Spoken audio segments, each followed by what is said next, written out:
First of all, once you start doing it, it's a drug.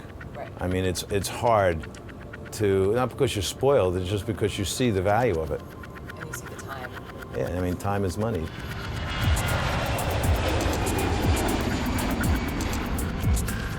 Business aviation's offerings continue to expand with an entire range of options available to customers eager to avoid the airlines. But how do you determine which option or provider is right for you? We spoke to several experts to get an update on what's available in today's BizAv market, and we got the lowdown on all the possibilities, from charter to membership clubs to full ownership of an ultra-long-range jet. As little as $75,000 per year can take you quite a distance today via chartered flight and membership clubs. You can start with just one single flight in one direction. We'll ask you about what your typical mission is, match you up with the right airplane, whether it's a family of 8 going across the country, or if it's one person going to a ski destination or fly fishing for the weekend. We've got the right tool for the job and totally upfront, transparent pricing. So once you've tried it out and you figured out what kind of airplane you like and what is your typical mission profile and how much will you spend typically in 6 to 12 months, we can sell you a membership. They start at $50,000.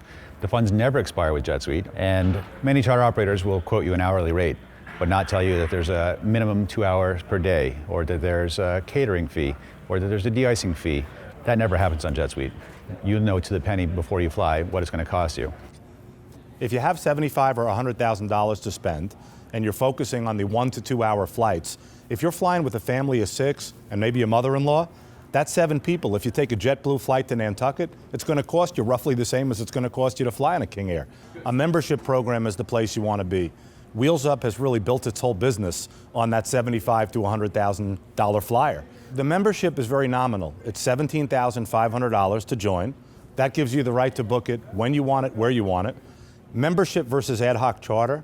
You don't have the consistency in ad hoc charter that you have in a membership program. You always know the pilots, you always know the airplane, and safety's number one.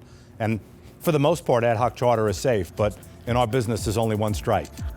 Fractional aircraft ownership, which entails sharing an aircraft with other individuals via a specialist provider who handles all the details, is another segment of private aviation, and it often appeals to users who fly with a certain amount of regularity on the same type of aircraft and who place high value on the consistency of the flight experience. So it's considerably more expensive than charter, probably considerably more expensive than your time cards, but it's a premium, consistent product, and that's how the fractionals sell the program, and that's what their customers value. The entry point for fractional shares, if you start with the smallest jet, would be a Phenom 300.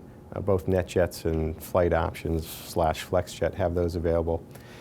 And if you lump in your annual cost, not just the monthly management fee and the hourly fee and the fuel, but if you include capital cost and the residual value decline associated with those shares, then a Phenom 300 an annual budget of about $400,000 per year. And from there it scales on up. Fractional ownership can offer other benefits over charter for the right user, but there are many important factors to consider first. Well, you don't want to jump into fractional if you're not certain, because you're looking at a minimum 2 or 3 year commitment, and even if you get out after 2 or 3 years, you've then spent 2 or 3 years as presumably a new aircraft owner on a very steep portion of the depreciation curve. Maybe you have plenty of money to buy a whole aircraft on your own, and maybe even you have plenty of money to buy a whole aircraft and only fly it 100 hours a year, but there's a lot of management commitment that goes with a whole aircraft. Even if you hire a management company, there's still going to be issues as to whether or not you like the management company's pilots and whether you not like how the management company is keeping the airplane clean. And so some owners choose a fractional share. It might be equally expensive or more expensive than whole ownership, but simply the convenience factor is such they don't want to be bothered. In terms of things to watch out for before taking the plunge, one, as we mentioned earlier, selecting the right aircraft, so it's a good fit. This is going to be a long-term arrangement, and it should be an aircraft that your prospective purchaser is confident will serve his needs for 5 years or ideally 10 years. So it's far better to get in on the low side when you're purchasing. It's much easier to add a share and increase in size than it is go down. If you're flying approximately 200 hours per year or simply want full control of your experience, purchasing your own aircraft may start to make sense, and that's where the sky starts to become the limit.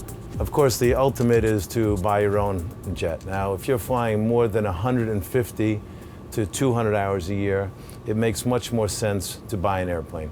Not because it's cheaper per hour, but if you start flying more than 150 hours a year, the amount of times you have to go searching for an airplane from a charter company gets to be a burden. And the airplane gets canceled, it breaks down, you don't know who the pilots are, you don't know what the maintenance history is.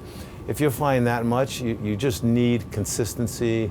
The crew know who you are, the flight attendant knows who you are. You can leave your things on the airplane when you get off the plane and go for a few meetings for a couple of days and come back.